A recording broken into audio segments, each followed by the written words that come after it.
Desfazendo enganos é o nosso assunto de hoje. As coisas não iam bem para Israel. Eles foram vencidos por Nabucodonosor e deportados para a Babilônia. Estamos falando das duas tribos do sul, o reino do sul, chamado de Judá. Deus permitiu e até providenciou que isso acontecesse, que eles fossem deportados para a Babilônia.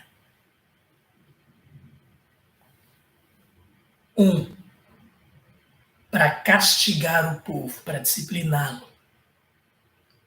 E a seus líderes que deixaram Deus de lado e caíram em pecado e idolatria. Deus advertiu muitas vezes, terminou precisando puni-los dessa forma. Então este é o primeiro motivo. Segundo motivo pelo qual Judá foi exilado, foi para o exílio na Babilônia. Deus fez isso para trabalhar neles, trabalhar no povo e levá-los ao arrependimento. As dificuldades, muitas vezes, levam as pessoas ao arrependimento, levam-nas a refletir sobre sua vida e chegar àquela conclusão que Deus quer que nós cheguemos. Número 3, para fazê-los crescer, amadurecer espiritualmente e dar-lhes condições de vencer o mal em suas vidas, vencer o mal que vinha contra eles, vencer as ações do inimigo. Pelo menos aí 3 motivos pelos quais Deus permitiu e não simplesmente, não apenas permitiu, mas até providenciou para que Judá fosse deportada para a Babilônia, desfazendo enganos.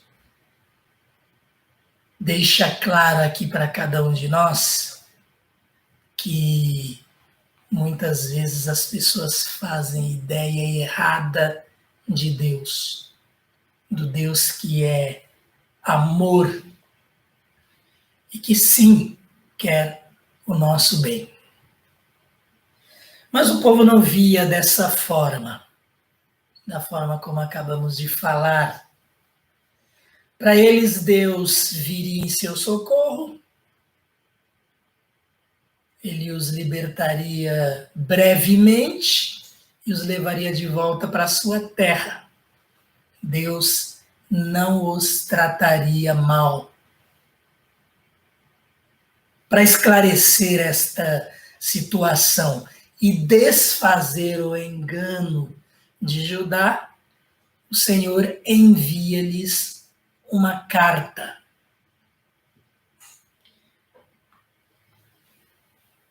Você já recebeu uma carta de Deus? Já recebeu uma carta de Deus para, por exemplo, esclarecer a você algumas dúvidas suas? Alguns gostariam que ele falasse assim, face a face, como ele falou com Moisés. Mas uma carta já seria um grande privilégio. E Deus fez isso a Judá. Na verdade, a nós também. A Bíblia é a palavra de Deus escrita. Ele preparou a Bíblia para você e para mim, para que compreendamos sua vontade, para esclarecer dúvidas, para desfazer enganos. Deus também escreveu para nós. Escreveu para nós, deixou isso registrado na Bíblia, sua palavra, para entendermos que ele fala não. E que isso não interfere no seu amor por nós. Muito pelo contrário. Quando Deus trabalha em nós, através de adversidades, de problemas, de dores, de sofrimentos, nós amadurecemos e somos preparados para as lutas. Então, às vezes, nós, por exemplo, adquirimos uma enfermidade e oramos a Deus para que Ele nos livre desta enfermidade, nos cure, e às vezes Deus tem um propósito lá, nesta enfermidade, para que nós alcancemos pessoas no curso de nosso tratamento deste problema. Apenas um exemplo.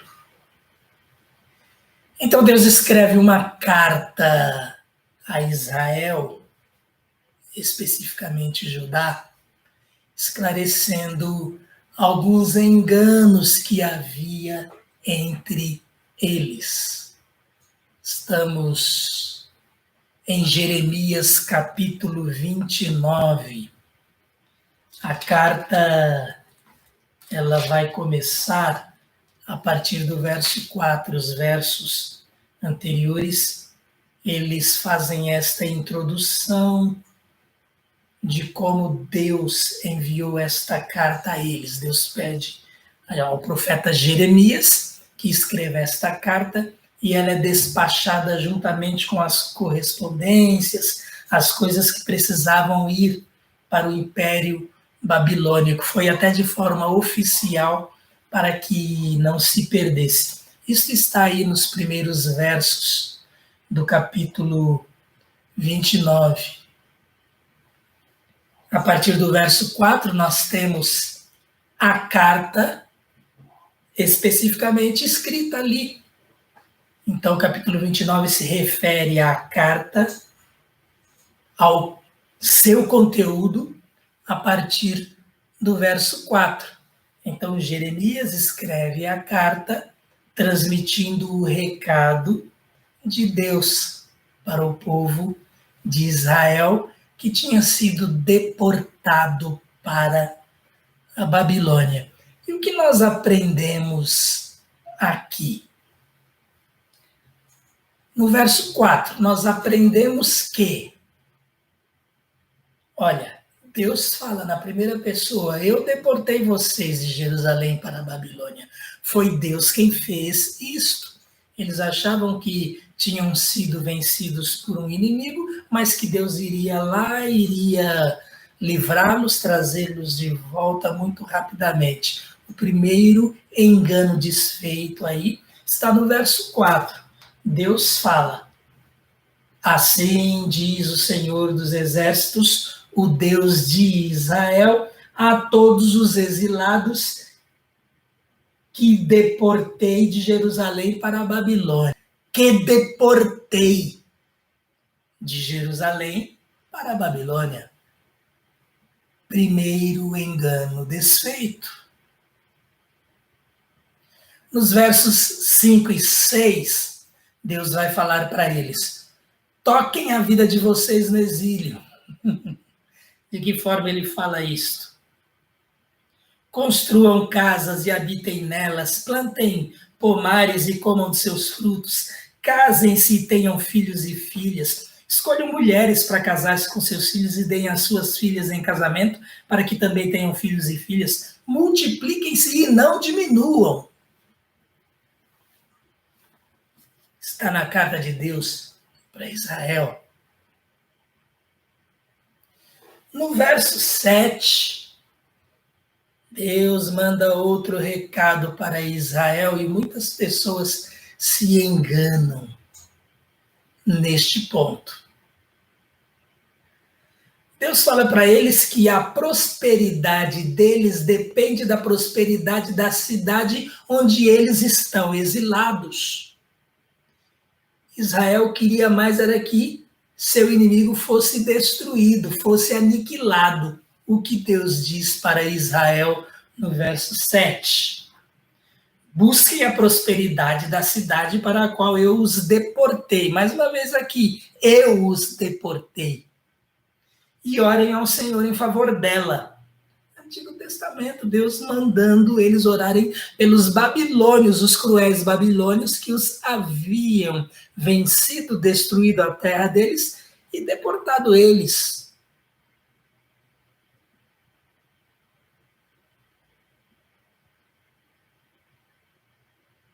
Busquem a prosperidade da cidade para a qual os deportei e orem ao Senhor em favor dela, porque a prosperidade de vocês depende da prosperidade dela. Deus desfazendo enganos. Você ora contra o seu inimigo? Não é papel do crente em Jesus Cristo amaldiçoar ninguém, querer o mal de ninguém. Aprendemos aqui. Há pessoas que só falam mal da empresa onde trabalham, só criticam a administração, deveriam agradecer a Deus porque estão empregados, porque têm um salário para seu sustento, por mais que não seja um salário elevado, mas, de repente, o sucesso da empresa em que eu trabalho, a prosperidade da empresa que eu trabalho, ora, vai fazer com que eu também possa prosperar. É uma oportunidade. Então, poderíamos até trocar aqui, colocando as palavras de Deus para Israel, nesse exemplo dado, da prosperidade da empresa para a qual você trabalha, depende da sua prosperidade. Ou a sua prosperidade depende da prosperidade da empresa para a qual você trabalha. Mais uma vez, uma situação onde a pessoa está sentada no galho e cortando a árvore aqui, o próprio galho onde ela está sentada. Aprendemos isso aqui, e Deus vai desfazendo enganos. Ore pelos seus inimigos, você que tem queixas. Que Deus tenha misericórdia dele, não vai ser a melhor forma de você até mesmo não ter mais problemas com ele, se ele mudar de opinião, se ele mudar de conduta, se ele voltar-se para o Senhor.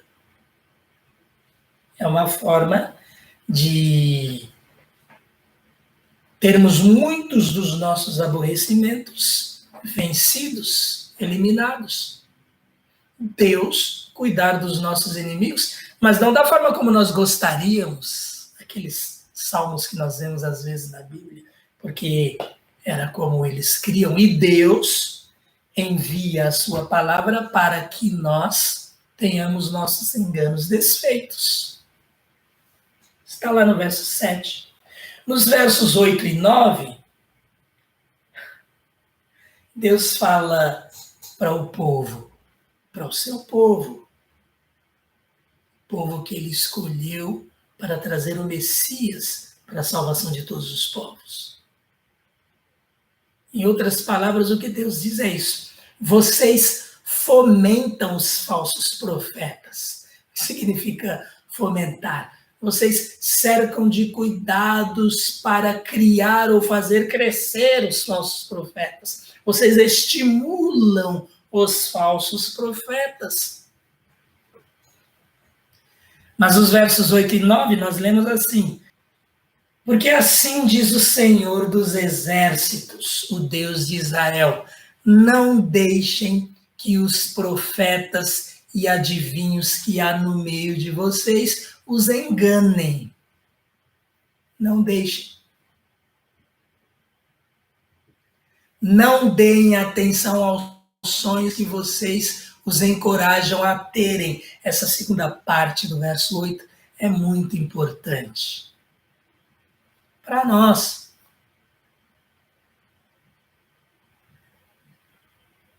É aqui que nós vemos o povo de Israel fomentando a atitude dos falsos profetas, alimentando, estimulando as ações deles.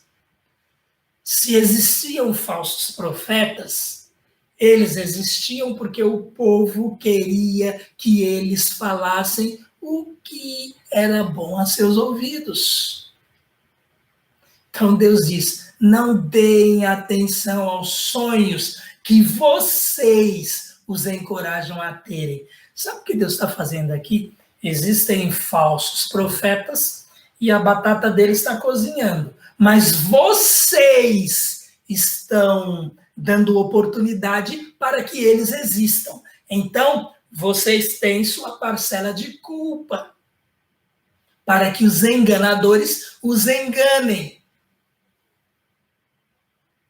E como essa palavra de Deus serve para os nossos dias?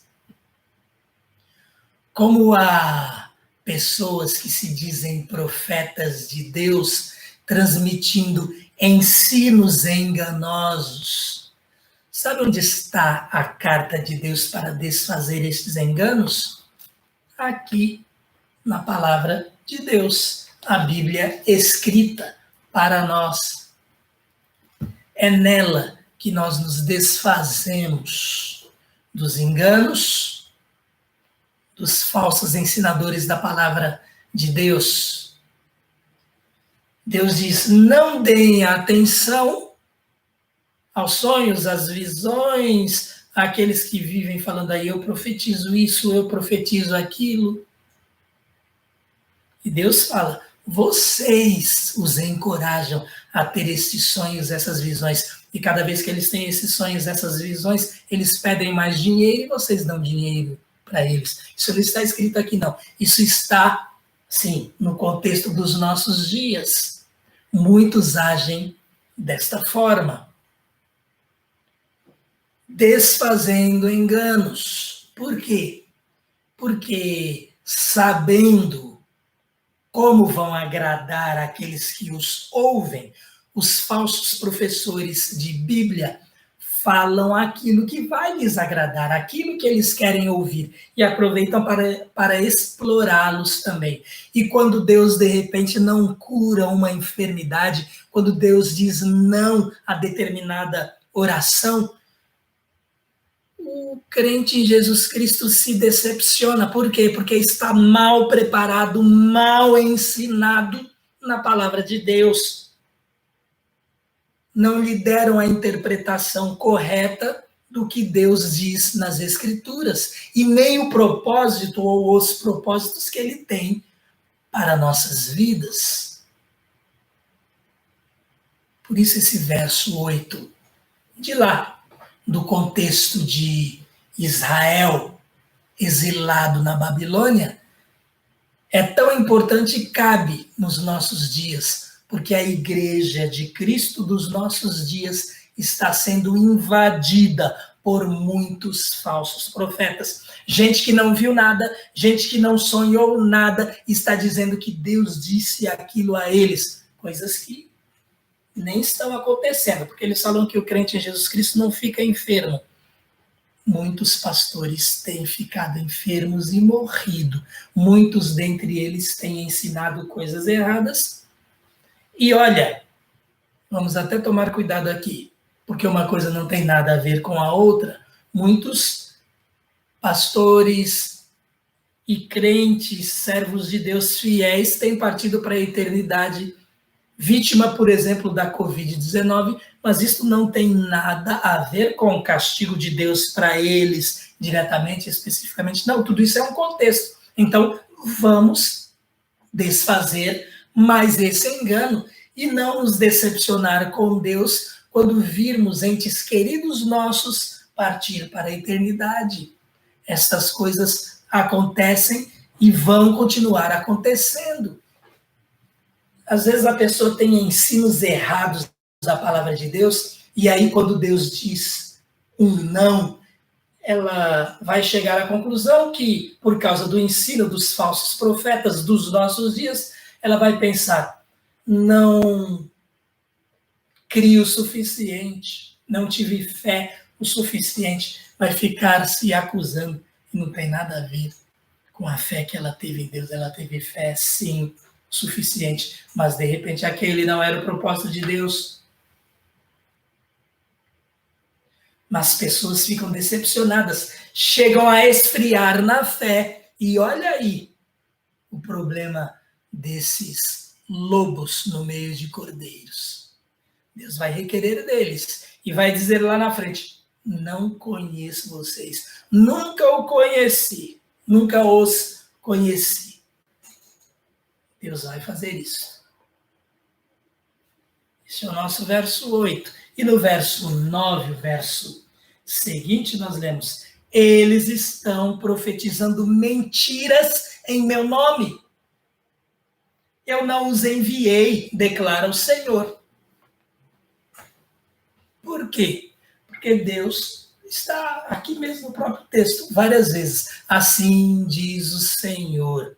Aquilo é o que o Senhor mandou dizer. Desfazendo enganos. Não é o que eu quero.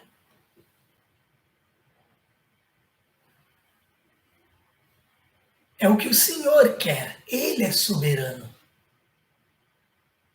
E se alguém precisa se conformar à vontade de alguém, se este for o caso, eu sou o servo. O barro ou o vaso não fala ao oleiro que ele precisa fazer, muito menos dá ordens ao oleiro. Esta carta estava sendo escrita a Judá para desfazer enganos. O povo estava sendo ensinado errado e nós não podemos cair nesses erros. Os mesmos erros que eles caíam. Por mais que pessoas cheguem para nós e digam, foi um anjo de luz, foi que apareceu a mim, ou foi um sonho muito detalhado, ou não, eu ouvi o próprio Deus falando. Vamos à palavra de Deus.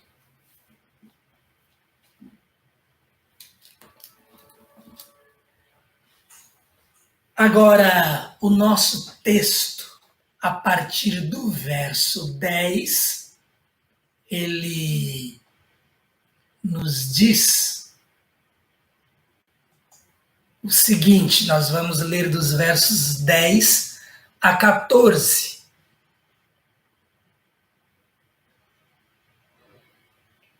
Assim diz o Senhor. É uma continuação desta carta que nós comentamos até aqui, mas como introdução. Porque queremos ficar com esta parte, recado de Deus para nós também. Assim diz o Senhor. Quando se completarem os 70 anos da Babilônia, eu cumprirei a minha promessa em favor de vocês de trazê-los de volta para este lugar. Porque sou eu que conheço os planos que tenho para vocês, diz o Senhor. Planos de fazê-los prosperar e não lhes causar dano. Planos de dar-lhes esperança e um futuro. Então, vocês clamarão a mim, virão orar a mim, e eu os ouvirei. Vocês me procurarão e me acharão, quando me procurarem de todo o coração. Eu me deixarei ser encontrado por vocês, declara o Senhor, e os trarei de volta do cativeiro. Eu os reunirei de todas as nações e de todos os lugares para onde eu os dispersei, e os trarei de volta para o lugar de onde os deportei, diz o Senhor. A carta continua com algumas alegações de Judá e Deus esclarecendo outros enganos, mas nós vamos ficar com estes versos, estes 5 versos, para continuarmos nossa reflexão acerca da carta de Deus para desfazer enganos. E o que nós lemos aqui? Que o exílio tem tempo para acabar. No verso 10, nós lemos: quando se completarem os 70 anos da Babilônia, eu cumprirei a minha promessa em favor de vocês. Eles estavam enganados e estavam sendo enganados pelos falsos profetas que falavam o que eles queriam ouvir. E os que ficaram lá em Jerusalém também. Tinha falsos profetas lá, enganando eles, e a luta de Jeremias com eles lá foi grande por causa disso. Mas Deus está desfazendo um engano aqui. Olha, o exílio tem tempo para acabar, mas não é como vocês pensam. 70 anos vai durar este exílio. É por isso que no início da carta lá, Deus falou para eles: casem-se, construam as casas de vocês, suas plantações, colaborem para o progresso da cidade onde vocês estão, porque do progresso dela depende o progresso de vocês. Da prosperidade dela depende a prosperidade de vocês. Vocês vão ficar 70 anos aí. Se não fizerem nada, vai ficar difícil a vida de vocês. Ou mais difícil. É isso que Deus fala aqui para eles. E pensando nessa questão de orações, como tem sido as discussões desse trimestre que está acabando, esta é uma daquelas orações onde Deus fala: espere.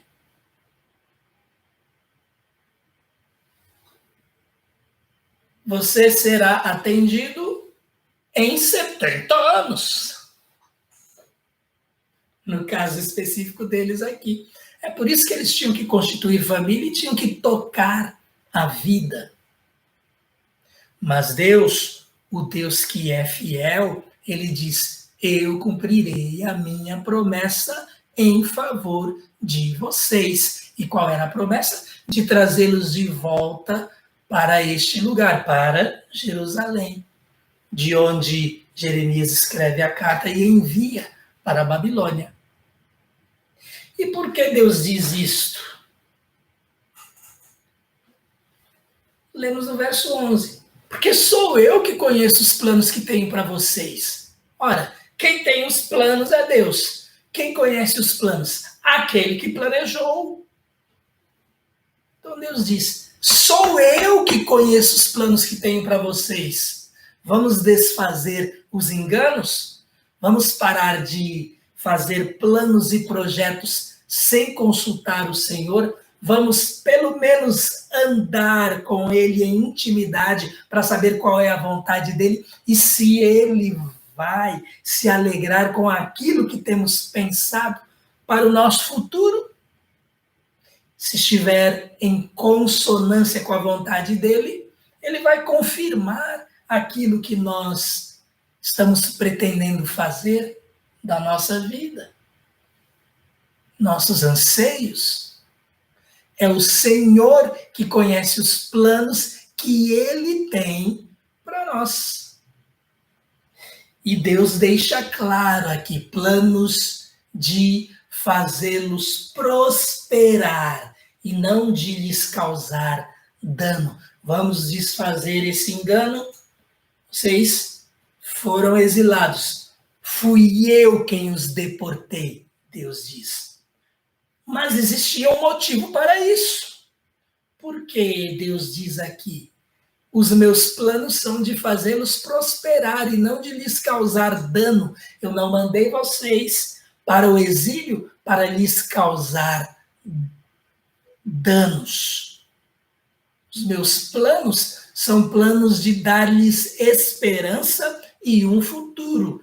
No início, nós falamos alguns dos motivos pelos quais as pessoas, de repente, sofrem, passam por adversidades. E lá, no início, nós também falamos por que Deus tinha mandado Israel para o exílio, porque ele os tinha deportado.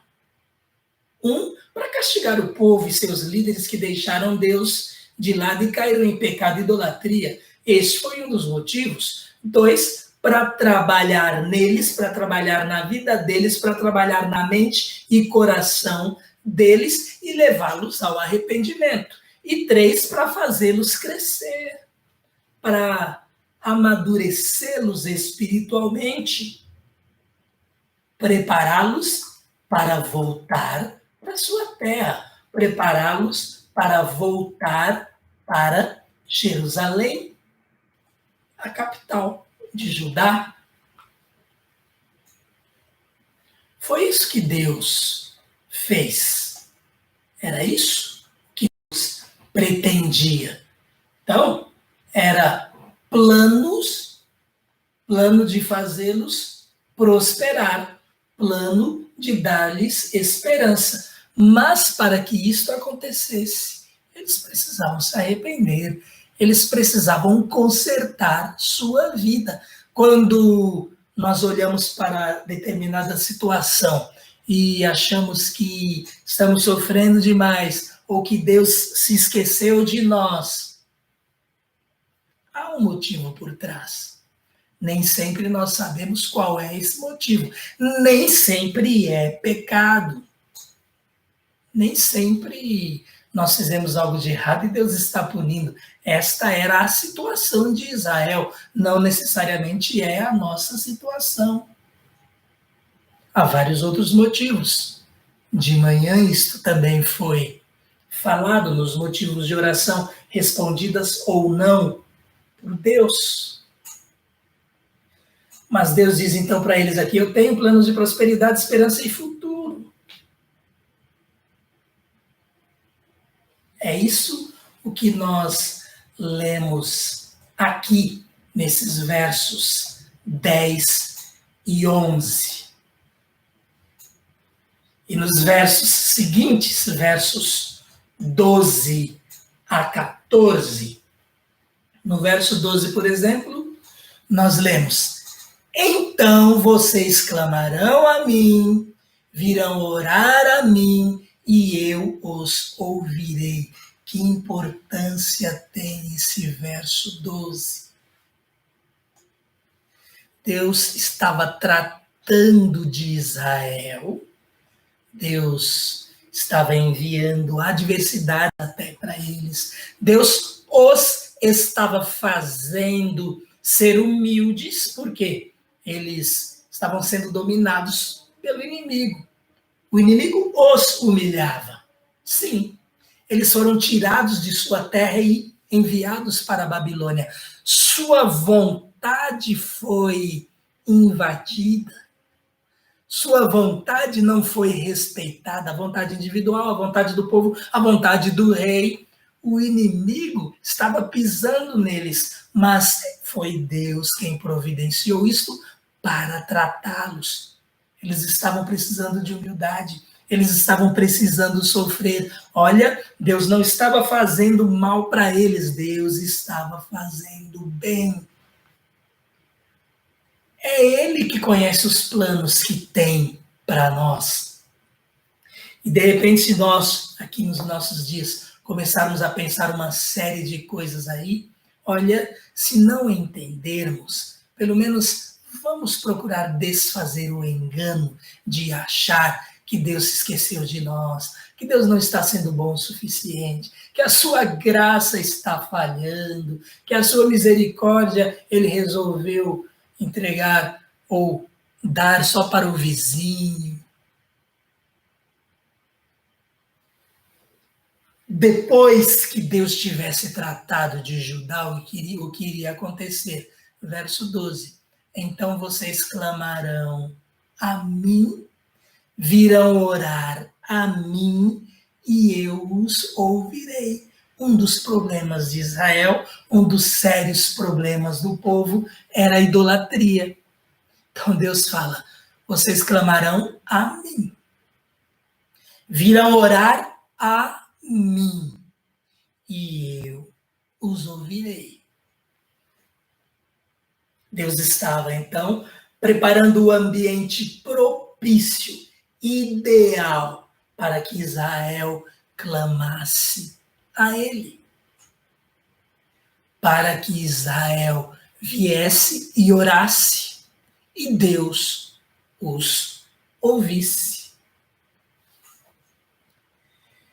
Sobre essa questão de sofrimento, vamos falar assim, para o bem, para uma construção, para o melhor, vamos falar desta forma, existe uma citação de Rubem Alves,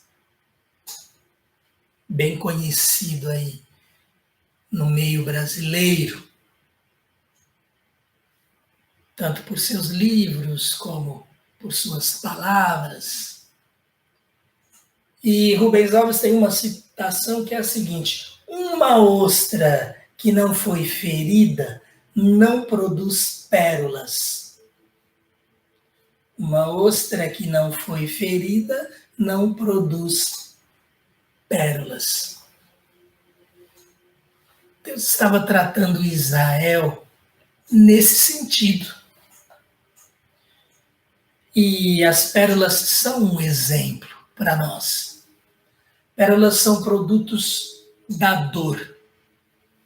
Há textos até poéticos falando sobre isto, bonitos, que as pessoas divulgam aí nos WhatsApps da vida. Pérolas são produtos da dor, resultados da entrada de uma substância estranha ou indesejável no interior da ostra, como um parasita ou grão de areia. Na parte interna da concha é encontrada uma substância lustrosa chamada nácar. Quando o grão de areia a penetra, as células do nácar começam a trabalhar e cobrem o grão de areia com camadas e mais camadas para proteger o corpo indefeso da ostra. Como resultado, uma linda pérola vai se formando, uma ostra que não foi ferida, de modo algum produz pérolas, pois a pérola é uma ferida cicatrizada.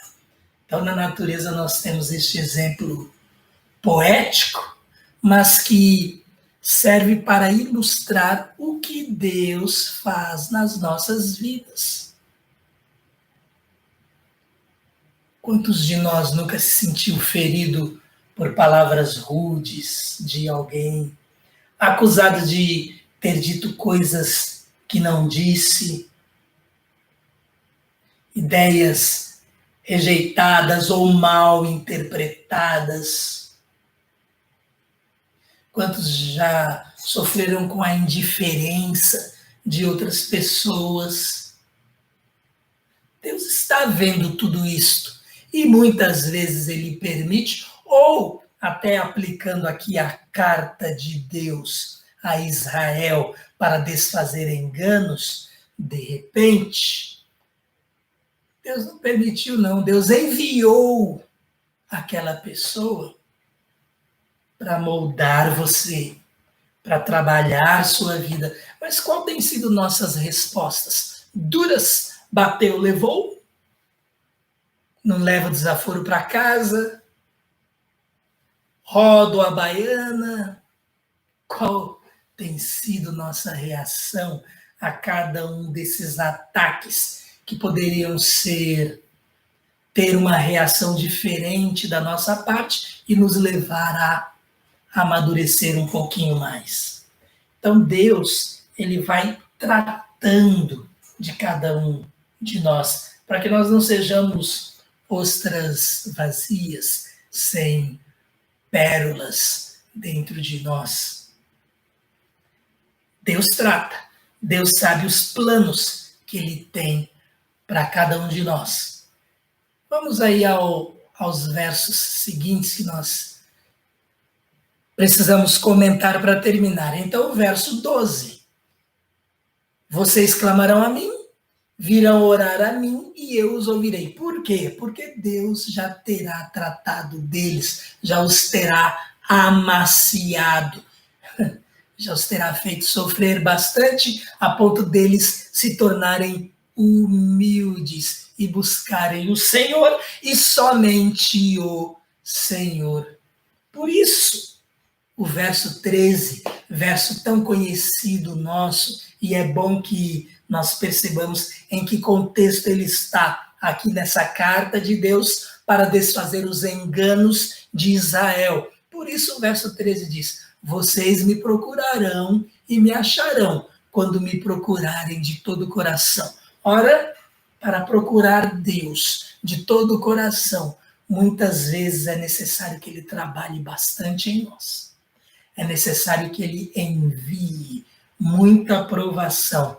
É necessário que ouçamos muitos nãos da parte de Deus. E por ser bom, por ser amor, é necessário muitos nãos de sua parte.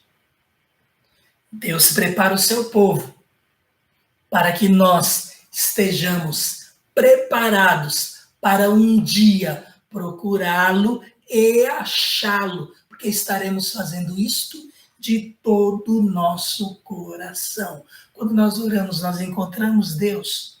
Quando nós oramos, nós desfrutamos daquela comunhão gostosa, agradável, que traz um alívio, uma leveza tremenda. Quando saímos daquele momento,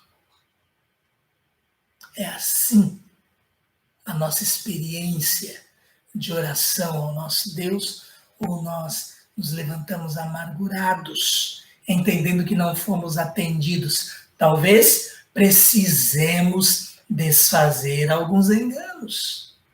Precisemos entender o amor de Deus, o cuidado que ele tem para conosco e os seus planos, porque ele revela seus planos a nós. Ele é que sabe quais planos ele tem para nós. Mas percebam, ele falou para Israel: daqui a 70 anos eu vou cumprir a minha promessa.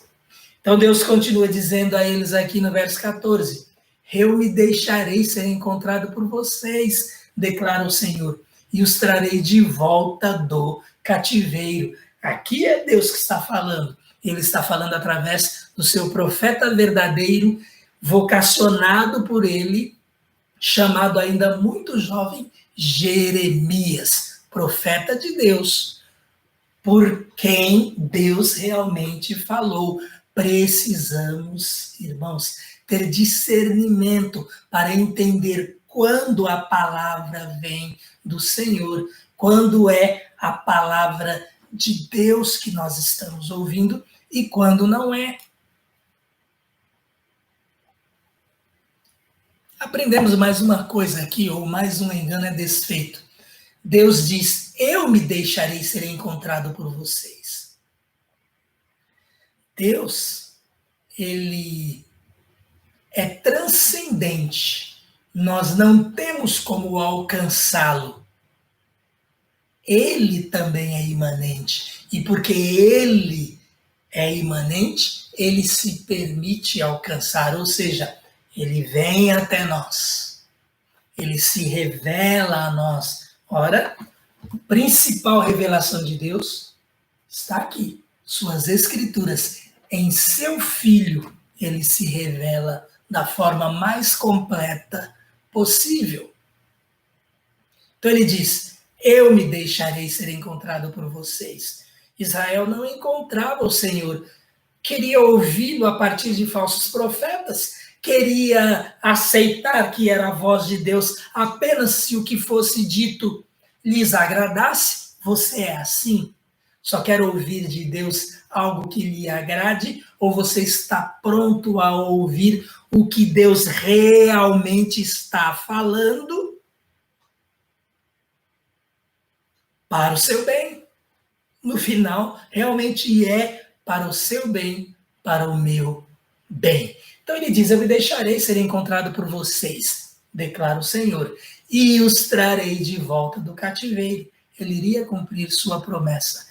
Trarei de volta do cativeiro. Olha, Israel foi livrado séculos antes do cativeiro no Egito. E agora, olha Israel no cativeiro novamente. Sabe o que isso pode significar?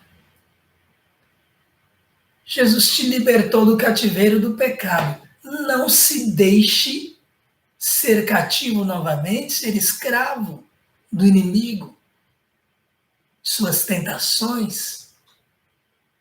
Neste caso, Deus trabalhou trazendo Israel ao cativeiro novamente, para que ele fosse tratado e estivesse em condições de ser libertado. Então Deus continua dizendo, eu os reunirei de todas as nações e de todos os lugares para onde eu os dispersei. E vamos notar isso o tempo todo, ele falando assim, eu fiz isso. Não simplesmente permiti, eu fiz, eu providenciei. E há passagens aqui no Antigo Testamento que fala que Deus levantou Nabucodonosor, Deus levantou Ciro, rei da Pérsia, e em determinadas passagens Deus ainda fala, meu servo, ainda que Ciro não soubesse disso, mas o soberano de todos, ele usa quem quer e do jeito que quer para cumprir os seus propósitos, que são bons para conosco. Então Deus, muitas coisas ele permite, em virtude das circunstâncias mesmo. Por exemplo, Deus criou as leis da natureza para que elas exerçam sua função, para que elas operem normalmente no mundo onde nós existimos. Deus não vai o tempo todo interferir nas leis que ele criou. Ou essas leis não seriam perfeitas, mas o que ele criou é muito bom. Quando ele interfere, e é por isso que se chama aí também de milagre, ele interfere porque ele tem algum propósito específico. Mas, em geral, no trato conosco, nem sempre ele apenas permite que algo que nós consideremos negativo aconteça. Pode ser que ele mesmo esteja providenciando isto, mas é para o nosso bem. Vamos dar o exemplo aí hoje da Covid-19.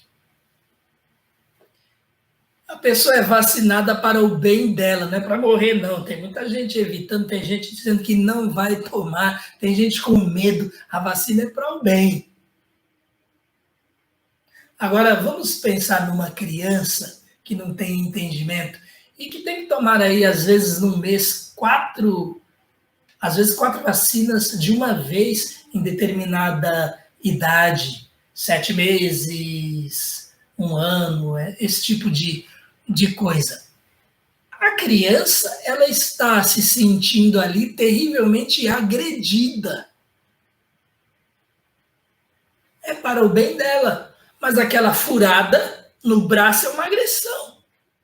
Ou, coitadinha, não é nem no braço, na perna, muitas vezes.